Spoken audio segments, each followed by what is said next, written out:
Okey geng, cuti hujung minggu ni, cuti sekolah bulan 9 ni 2025. Sekarang aku berada di Pantai Puteri, Melaka. Okey, kalau kita dapat lihat di sini proses penambakan tepi pantai dia orang letak batu tu, dan ada jentolak sedang membuat proses-proses kerja meratakan pasir pantai. Ya. Okay, ada pasir tinggi ni. Tu diorang akan ratakan pantai ni. Tak pasti diorang akan nak buat apa lepas ni. So aku rasa diorang akan tinggikan tepi-tepi ni supaya kalau air melimpah ke, air pasang ke, atau musim-musim tertentu bila air naik sampai, dia tak sampailah ke sini ni kan.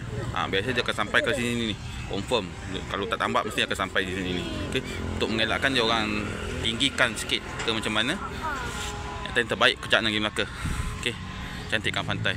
So lorong-lorong ni bagi kereta, homestay pun banyak. Okey, kedai gerai pun banyak tu. Okey. So layang geng. Layang. Terbaik.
Okey, last day untuk kita hari ini di Pantai Puteri, Melaka. Alright, kita parking dulu dan kita pergi dekat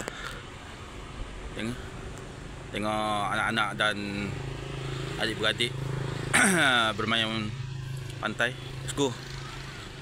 Kita pergi.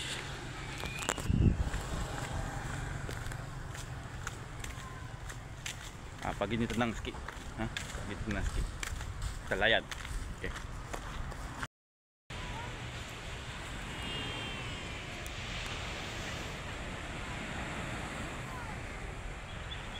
Ni suasana pagi yang suasana pagi.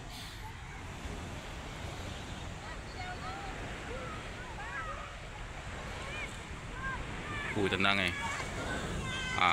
alhamdulillah lah cuaca ini okey. Kita layan.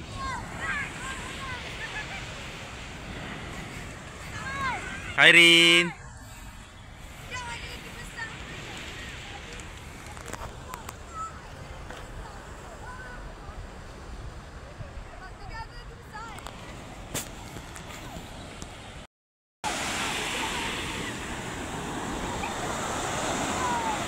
Pagi ombak kuat sikit.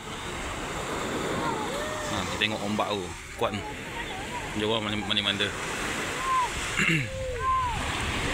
Tak emang orang pagi ni, mungkin lepas ni orang ramai kot.